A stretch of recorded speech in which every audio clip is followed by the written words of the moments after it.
and they made around like six figures, like started, right? For context, when during those times, my parents collectively, los juntos, los dos, they both made $25,000 together. If I were to get a job right out of like college, I would have made five times as much as they would have. And I knew, like my parents knew, or I knew that they were dependent on me and I needed to be successful fast. So that's kind of what attached myself to that. And also was like, hey, you know what? I like computers. I enjoy them. I don't have access to one of them. But I'm like, I bet I can try if I'll figure it out. And that's really what took me on the path for software engineering. Welcome to Latinx in Power, a podcast hosted by Thaisa Fernandes. Welcome to Latinx in Power. Today we are talking with Martín Vargas-Vega. Martín is a non-traditional software engineer with a heart for philanthropy and a passion for community empowerment.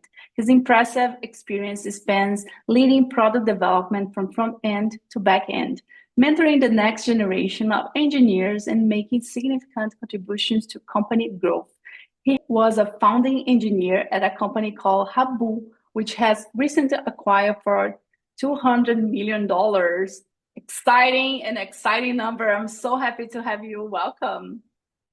Hi, well, thank you. No, I'm excited to be here. I'm excited to get this going, and I'm just thankful that you invited me on. Yeah, fun fact, I saw him in person during the Techeria event in San Francisco, and I got so inspired. I love your story, the way you tell your story, and just so excited to have you on the show. No, thank you. Thank you for coming, for going to the event. We were nervous. We didn't think anyone would show up, but it was a full house. It was awesome, and I think for me it was refreshing too. It's been a while. I don't go often to events, and it was amazing, so inspiring. It was nice to see Oda Liz too, so we interviewed her for this podcast. So it was really cool. And I got to know more about you. And in this episode, we'll learn more about Martín's deep commitment to elevating Black and Latinx individuals in the tech industry. We'll hear more about his story, what led him to pursue a career in tech, and the advice he has for those inspired to join engineering roles. Very important topics. And what does it mean to be a Latino for you? Great question. For me, being Latino is very central to who I am now, but it wasn't always like that. Because growing up, I didn't really think too much about it because I was surrounded by other Latinos. So I'm just like, I am who I am. But it was only as I got older and as I started kind of getting access to like media that I realized that these kind of like negative perceptions about being Latino, just from because we grew up, we weren't very wealthy, so we only had access to different media resources. One of them, and I'm not like proud to say this, but one of them was Fox News, and they don't have a great perception of Latinos.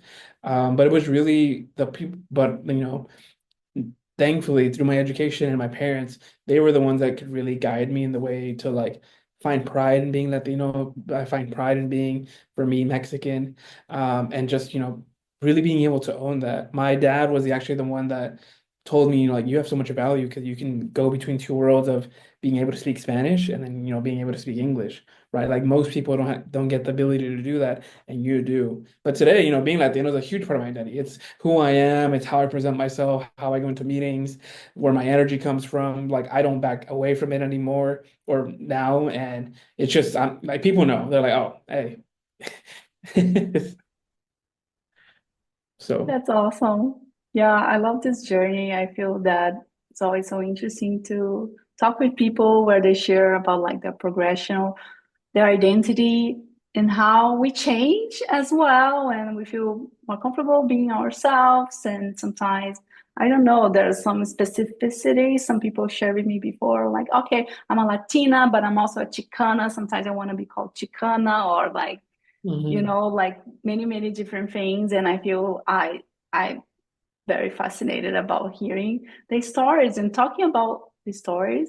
Can you give us an overview about your life and your career? Yeah. So my life and my career are very in line. My career is very driven on me helping my family. So from a young age, I grew up working in the fields of California. So me and my family would grow up picking raspberries and strawberries since I was like, those are like my early memories. Most people think about like running or playing or lo que sea. My early memories is I was picking raspberries and or eating fruit while I was working. So when I was like 5 to like in high school, which was like what, 15, 16, I was working in the field. So I like my life, which I thought was normal, was working and going to school, which I realize now that's not what people usually do. They either go to school or yeah, they just go to school. But for me, that was my life growing up. And I got like my first job-ish in high school was in fast food because at that time I was like, I don't want to work in the sun anymore. I don't want to not be have access to a bathroom. So that's kind of where I went. And how that all led to being in tech was in high school up until like when if someone were to ask me, hey Martin, what do you want to do as a career? I would have said like, I don't know, maybe like an astronaut or maybe a doctor. But that's only because those are the only careers that I knew. If someone were to say, hey, have you ever thought about being an accountant or a software engineer or whatever, I'd be like, I don't know. I don't know what those are. Because at that time, I only knew what a doctor was because we went to a doctor, and I only knew some other things because that's who I saw.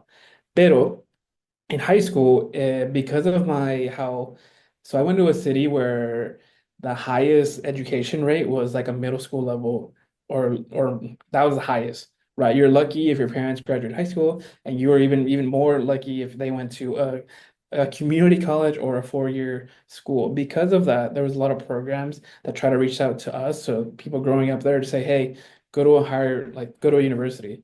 And the first thing you have to do when you go to university is they choose a major. And I'm like, I don't know what that is. What do I need to choose here, right? But during that list, when they showed us what majors were, they put how much money people made. And when I was looking through the list, I was like, oh, like a doctor, that's way too long. An astronaut, that's way too long, at least in time wise.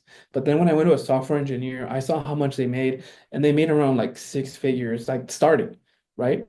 For context, when during those times, my parents collectively, los juntos, los dos, they both made $25,000 together.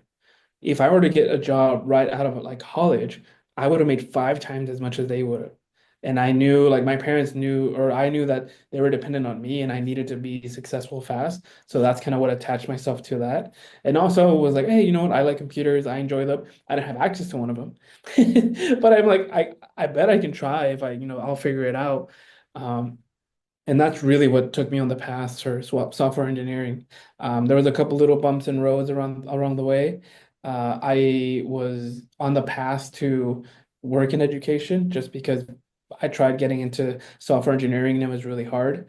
Until eventually I was able to get into a program with Adobe where they paid for some of my education and I got my first internship.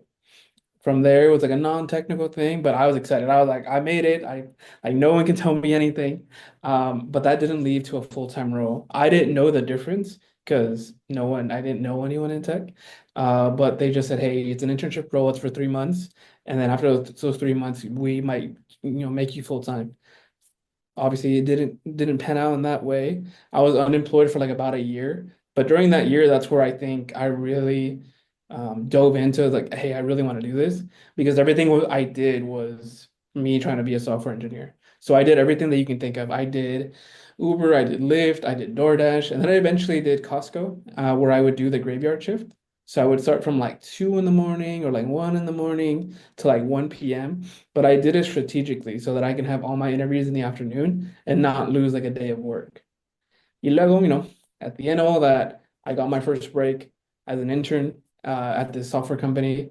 Then that eventually ended up being the company that was just sold, and now we're here. So, Oh, yeah. I like how you're always very strategic, although your goals were very set in the beginning, the financial aspect of it, but also trying to figure out things that you enjoyed and had like possibilities. And you mentioned something that I wanted to ask you more, how being the first in your community, in your family, it's very lonely. And also the fact that sometimes you don't have someone to ask questions that can support you and can guide you. And how was this process for you? Were you able to find maybe at the university, a mentor or someone who could help you so you can ask those questions, because it's very challenging territory to navigate by yourself, especially when you're much younger, right? And something that's like, okay, software engineering, like, what is that? Yeah, no, that's a good question. Yeah, before I got an actual job in tech, it, my mentors in my community were the kind of the thing that kept me going. Like I'll show up and do the work, but between like 0 to 1 and getting there, I was really relying on my community. To name a couple people, maybe like two or three. One of them, his name is Jacob Martinez, and he's really the one that pitched the idea, the vision. Because he came to a classroom that I was in. He's like, what if you all got paid and got health insurance, got a high paying job, and you were out of the sun. And I was like, oh, I'm in, right? He wasn't technical by any means, but along the way he helped found a nonprofit that I helped him create as well, known as the Digital Nest. And there, it was more of just a connection. It wasn't his impact was more on just like motivating me to keep going, because he knew how hard it is. He knew that there wasn't that many of us there, but just him being there and supporting this idea and this vision that I had of me trying to do this was more than enough. Another mentor that I had, his name is Joseph Sandoval. He did work in tech, but he wasn't a software engineer. And I could remember one of our conversations where he's like, "Hey, I'm not technical. I don't know where you're going, and I don't even know how to help you apply. But if you just need someone to talk to be like, to say that I have your back and stuff like that, then that's what I can provide." And I remember I told him, like, "Yo, that's all that I need. I just need someone to give me or believe in me, and that's enough confidence for me to like, almost be, if I knew how hard it was, maybe I wouldn't have done it, but because I had the community around me, like that was enough for me to keep going. And I'm just like, I'm gonna figure it out in some way. I'm gonna break in some way. I'm not sure how it's gonna happen or when it's gonna happen, but I definitely have all the means to make it happen. And that was enough for me. The That's other thing, awesome. and I know you heard this before, was the counseling part. That helped a lot. Therapy definitely helped a lot, just because it allowed me to see things that maybe where opportunities and success were knocking at my door, but because for whatever reasons, whether it's growing up, whether it's how I was raised or whatever it was, or even myself, right? Like I couldn't see them, and I was able to kind of like work through those things and now be able to open the doors to success. Because I'm sure success was knocking, but I was just like, because of some habits or stuff like that that I hadn't worked out through. That definitely helped out as well. Amazing. I love that you mentioned therapy. We love when people mention therapy in this podcast. We need our community to have access to. And you mentioned two really good things. I feel like sometimes people say, oh, my friends are my therapy. Like, no, your friends are your friends. That's good that you have friends, but you might also need therapy. Those are two Right. different things that I wanted to highlight as well. And another Right. thing that you mentioned that I feel it's very inspiring. You are navigating a very complex situation, technical, and it was the first time you were doing this. And sometimes you might think, oh, I need someone very technical to help me. That's great, but also help can come in different ways, in different areas. As you said, your friend was saying, oh, I'm not a technical person, but I'm here to help you. If you want to talk, I'm here. And this is awesome because we need help in different areas. People have different skills and they can definitely help you. And sometimes I feel people don't even realize maybe you are this friend who is helping someone, not even realizing. I think the fact just like being there or maybe connecting you with another person, I think this is incredible. And I love that you mentioned that. Yeah, no, I think it even now, like those are, you don't realize the relationships and how much they'll still be there, right? And to me, now being in this space, it also helps me realize like, oh, they're not in it to gain anything, right? Like I didn't have anything to give them. I was like, I have no job, I have no money, and I have nothing to offer. But they, when if you can are able to see that and recognize, you're like, oh, hey, like this person is really trying to help me out. And with them, I also learned how to network and how to do an ask and how to like pitch myself.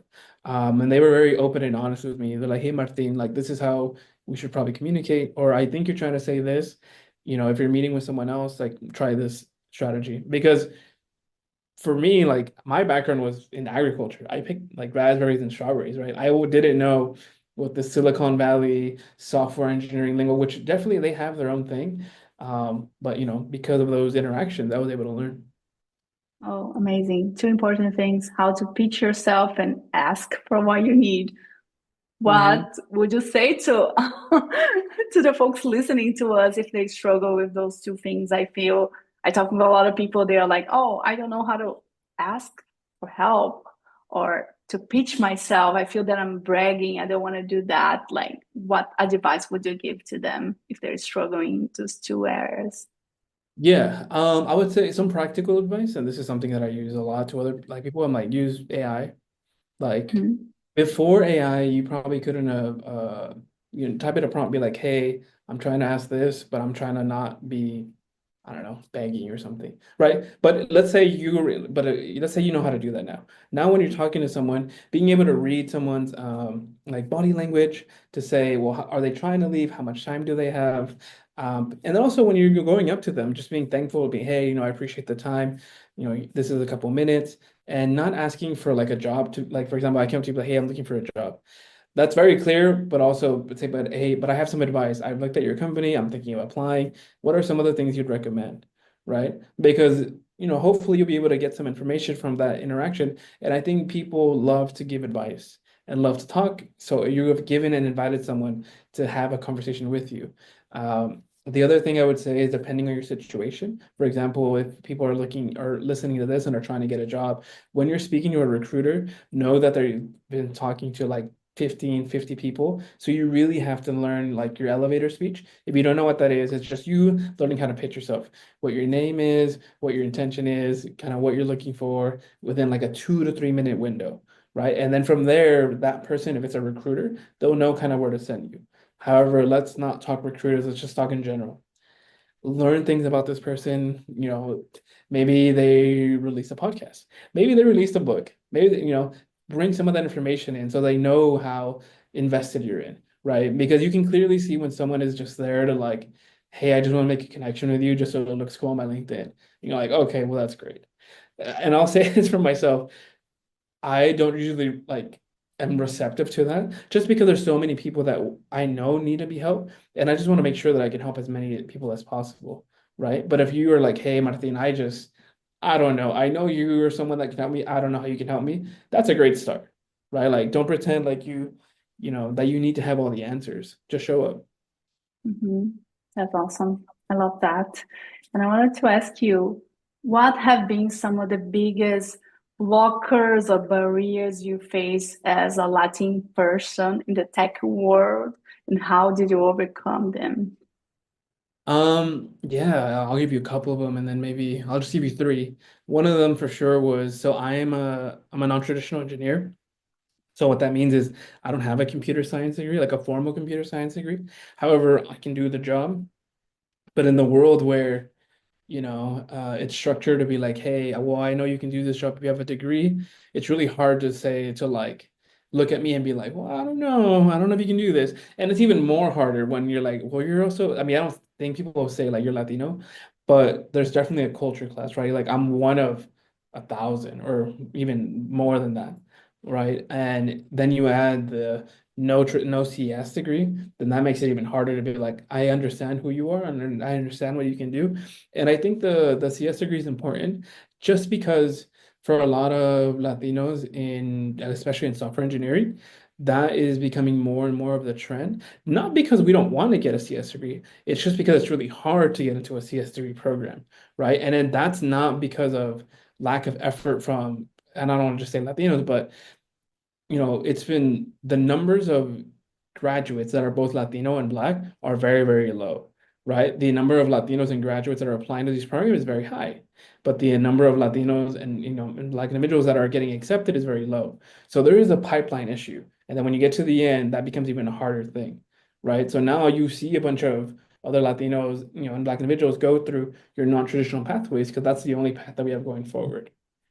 La otra Yeah. cosa, I think the other one was the therapy part. It's a different dynamic being in the space. You can feel very alone. You can feel like no one understands you. And it's a different pressure as well because there's one thing where your work doesn't understand what you're doing. There's another thing where your family doesn't understand what you're doing. Like, why are you working so long? Why da da da da? Right? For example, I remember when I told my mom that I was gonna ask for a raise. My mom was like, "What are you doing? Like, why would you ask for a raise? You get paid so well, blah blah blah." But my mom didn't know that there was a discrepancy compared to everyone else. Like I found out that I was getting paid less. So that was like messing with my head. And I told my mom, I was like, well, I have to ask for more because this is messing with my mental. But then, obviously she's like, but you're getting paid so well. Like, why would you like rock the boat? Like, don't, like just be okay. Like, be okay that you have a job. So it's one of those dynamics where I get what she was saying, right? Like survive, like have a job and just don't lose it. But on the other side, it's like, there's this dynamic that's going on that people don't realize that it affects you, when you find out that you're not getting paid as much as your colleagues are. Yeah. And I feel we don't talk much about it because sometimes we talk a lot about like the number or folks in Latin America who are in tech, those percentage. And it's great, but at the same time, when those folks they are working in tech, how are they feeling? Are they getting paid? Are they like, are you listening to them? Are you giving them credit? And I don't think we talk much about it. And sometimes there's also the microaggressions that it takes some time to understand, and they are not like in your face, right? Sometimes you don't even realize what is happening, and this is so sad. And I'm glad you talked about therapy as well, because therapy can definitely help you navigate those spaces, because it's very lonely and it's very sad as well. Yeah. And I think we belong in those spaces, right? And just because the infrastructure of the company isn't there doesn't necessarily mean that you don't belong to be there. Sometimes the company is 5, 7 years behind, where uh they'll eventually be like, oh, you know what, maybe we should provide more resources. And it's unfortunate for those that have to leave or that have left, not to their own account. Mhm. Yeah. And in what ways do you think the tech industry can do a better job of creating pathways for Black and Latin individuals to thrive? I think one of them, and this is obviously a sad thing to say, but I know the tech industry is moving away, like D&I. I think for the last 2 years, or at least within the last year for sure, a lot of those programs, a lot of that funding has been being cut for different reasons, but that is a huge obstacle now because a lot of the programs and a lot of the outreach and a lot of the opportunities were coming from those areas.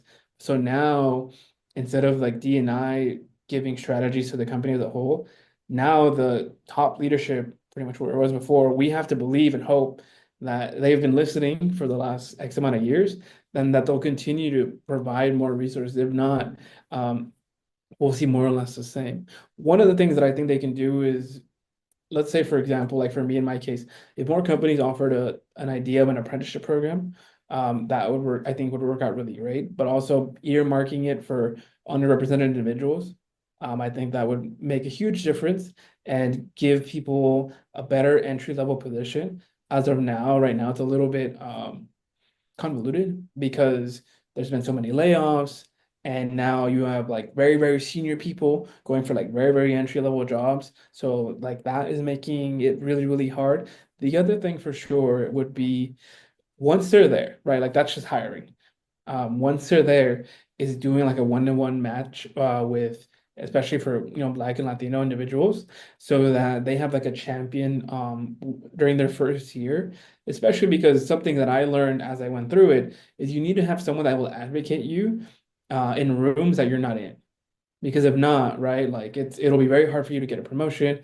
It can be very hard for you to get feedback.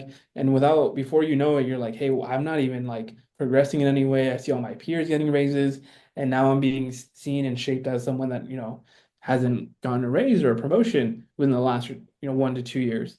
And that makes a really big difference because having that individual be able to like it's one thing if you're in the room and you can advocate for yourself, which is a hard thing on its own. It's another thing to have someone else to be an advocate for you, right? But you don't know those things unless you have someone that's been through it, right? Like in some of these tech places, it's like generational of families. Like they're like, oh, hey, talk to your manager like this. Oh, hey, talk to whoever like this. And you're just like, oh, okay. That, so those are just two little things.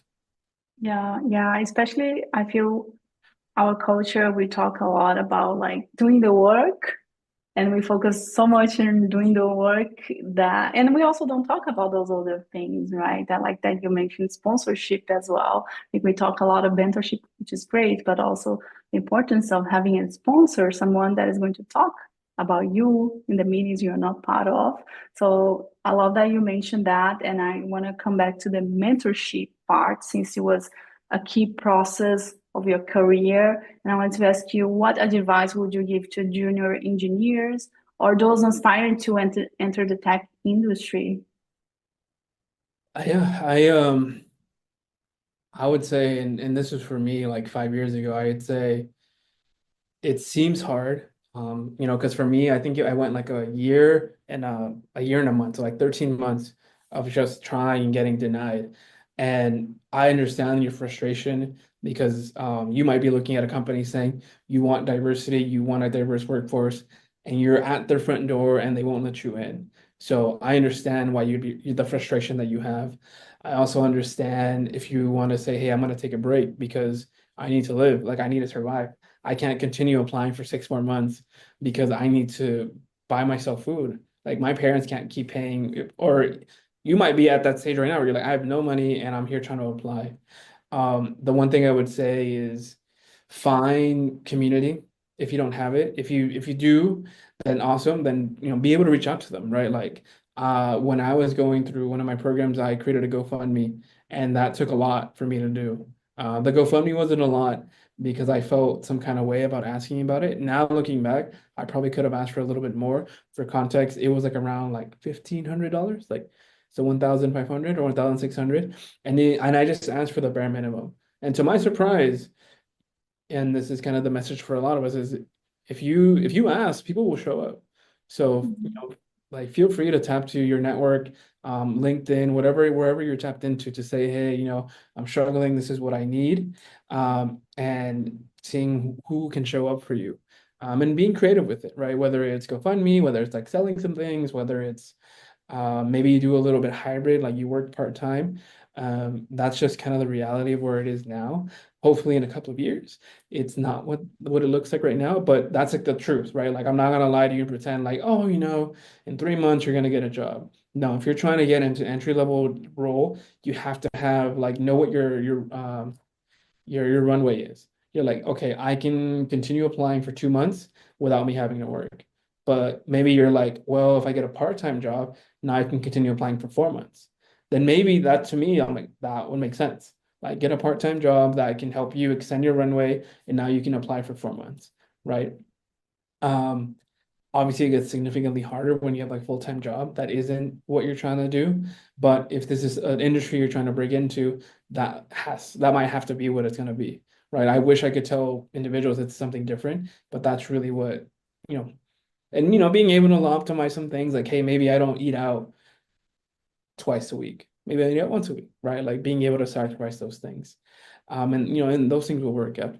However, if you already can do some of these things, like making a website, making an app, you can offer those services on some freelance websites, and also leverage AI as well, right? Like that can be your half an engineer that can help launch something that can help you fund this career. And also it works in your favor because then when you're talking interviews, you can say, hey, this is what I did during the situation. So I love everything you said. I love how strategic you are and all this advice. It's amazing, especially considering the what is happening in tech at the moment. And also one thing that I wanted to add is when I moved to this country, I didn't realize how personal projects can help you during the interview process. I remember I was working in some like in a blog that I created and like some app that I was working by myself. And to me, it was like, okay, I'm learning with this and and then I'm going to find a job. And then I remember an interview that I had that they asked more questions about the app that I was creating, that my actual like work experience, the places that I work with. And I was just so surprised because for me, I was like, okay, I'm doing this. I'm learning, and I think they were impressed that I was using my free time to work on something that I believe while I was learning. So it was very interesting. So I just wanted to highlight, don't underestimate the power of personal projects that you can build by yourself or with friends, because you can learn. And there's also a topic that you can discuss during the interview process. Yeah, I mean, to add to that, as someone that's interviewing individuals and candidates, I can give you my like kind of what I look at. I know a lot of interviews don't like to say that, which I think I'm like, give them the context so they can do as the best job. There's two things that I look at. One of them is when we're doing like an on-site or whatever. My one thing is, can I work with you? And what that means is when you get blocked, you ask questions. How long does it take you to ask that question? So if you come in, you're thinking like, I can figure this all out, blah, blah, blah, that works a little bit against you, because most of the times when you're going to come into this office, I want to know, I need to have confidence in you, that you have enough confidence in yourself to say, Martin, I don't know how to do this. Where should I look? Right? Not tell me the answer, but at least come and like ask me so I can guide you, because I'd rather you not waste, try for 3 to 6 hours. And then after that 6 hour, be like, hey, Martin, I tried. Here's the things that I tried. What am I missing? Instead of you going a whole week and then it not working out and be like, hey, Martin, I don't know what I'm doing. I would have been like, yo, you should have asked me the first day. Like, try for 3 to 6 hours. And then after that, reach out, right? That shows me like, okay, cool, this will work, because I have confidence in you knowing when something's wrong that you're going to reach out. The second thing is, at least for software engineering, master one language, doesn't matter which one it is. If you're gonna ask me, give me one, either JavaScript, Python, Go, maybe Java, but like one of those three or four. Because everything else I can teach you, right? As long as you can understand some logic and we can kind of work together on like it's a logical thing. The how you write it, whether it's with like code or a pencil, lo que sea, you can learn that on the job. And then to going back to what you said, yeah, personal projects are the best thing, because in those 30 to 45 minutes, I have to figure out how you learn what you know. And the easiest way for me to find that out is by talking about what you build, right? It gives me I learn nothing if you know how to do an algorithm or this like structured thing that you've practiced for 5 to 10 hours. But if I ask you about what you're building, that gives me such an insight of how you're thinking, how you unblock yourself, how creative you are, way more than, hey, here's this standard question, solve it. I'm like, all right, cool. He can solve, or they can solve this question. But the personal project, that is a lot easier, and I can understand that a lot more about who you are as a potential candidate y todo eso. Yeah, yeah. I love that. And you said in the beginning about you don't need to know everything. You don't need to know all the answers. And thinking about tech, especially because a lot of the time we are working with complex things that were never done before. So you don't know the answers, but we need to work with someone who is helping you to find the answers. And this includes working with a lot of different people, a lot of different personality, something that is stressful and is difficult. But if you have someone that is like a truly team player, that is going to find a solution with you, I think this is a game changer. If you are able to identify that during the interview, you're like, okay, let's hire this person like right now, right? And I think we don't focus on that, right, when we are in this process, because we are like, okay, I need to be perfect, I need to know everything. And no. No, not at all. Absolutely not. 100%. And you hope to not be perfect. I hope people know that, because if you're perfect the first time you implement it, then that probably means it's not good, because your first idea shouldn't be like, wow, you should be able to put it out, get feedback, make it better, right? It should be in that way. And if the first thing you make is like the best thing, then that's probably, if you're trying to sell something, then that's probably not a good market, because then there's no way you can make it better. But if they're like, Mhm. hey, someone's like, hey, I'd love if you did A and B, and you're like, all right, cool. And oh, cool, now do this and this. And that's how you spin out And now this is me from the startup. That's how you spin up a really good product. Amazing. I love that. And talking about resources, is there any resource that helped you in your journey that we want to share with us today? Um, so when I was thinking about this, the one thing that I could just channel everything to myself or to like it was just therapy. Like that's there's probably some books about just like personal development and stuff like that. But I think therapy is the biggest one. There's also learning how you learn. And what that means is you identifying the best way that you learn. And what that means is if you're like, say we're working together and you're like, hey, Martin, I really learn best when I can read stuff. Great, I will give you documentation. But if you don't know that, we have to figure that out together. But if you're like, hey, Martin, I am not the best reader. I can read some things, but I get like distracted or whatever. But you're like, but I'm more hands-on. Perfect. Then that means to me, here's something you're gonna do hands-on, brute force some stuff, and that's how you're gonna learn. Right. But if you don't know that from the beginning, everything else just becomes a little bit hard or a lot harder. Right. But then once you figure that out, learning becomes fun because you're like, oh, I don't have to read. I was like, you don't have to do that. You can just try it like by doing hands-on things. So that's what I would say. Martin, that was awesome. I love your story in your practical advice. That was amazing. I want to thank you for your time and leave the last minutes for you to share anything you want to share with us and where people can find you. Yeah, you can find me on social platforms. Instagram, it's called dev_Latino. You can find me on LinkedIn. Feel free to be like, hey, Martin, I heard you on the podcast, da, da, da, da.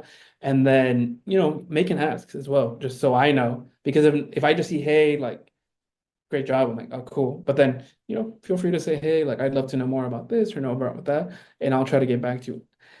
Actually, with that, no, you can message me more than once. If anything, I encourage you to message me more than once.